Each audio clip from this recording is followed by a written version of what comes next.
হরে কৃষ্ণ, রাধে রাধে বন্ধুরা, তোমরা কেমন আছো? আশা করি তোমরা সকলে ভালো আছো। তোমাদের আশীর্বাদে আমিও খুব ভালো আছি। আর এদিকে দেখো সকাল সকাল রান্নাবান্না সেরে বেরিয়ে পড়বো একটু বাপের বাড়ি যাওয়ার জন্য। আর কেন যাবো, কী করতে যাবো সবটাই তোমাদেরকে দেখাবো অবশ্যই। আর এইদিকে দেখো তোমাদের দাদাভাই পুজো দিয়ে দিয়েছিল আর আমরা প্রসাদ পেয়েছিলাম।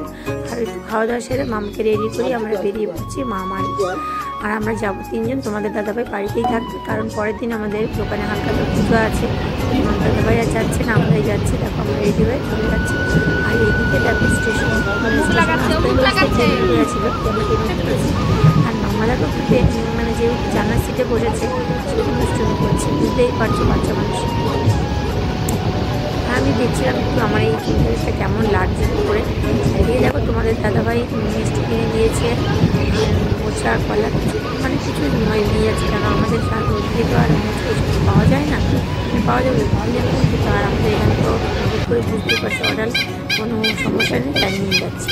আর এদিকে দেখো ট্রেন থেকে নেমে আমরা টোটো ধরে নিয়েছি। আর টোটো ধরে দেখো আমরা প্রায় বাড়িতে পৌঁছে গেছি। আর কী বলবো তোমাদেরকে, বাড়িতে গিয়ে আমার ব্লগটাই করা হয়নি, মানে গিয়ে এমন একটা কাজ মানে কাজে পড়ে গেছিলাম যে করা হয়েছিল না। খাওয়া দাওয়া সবকিছু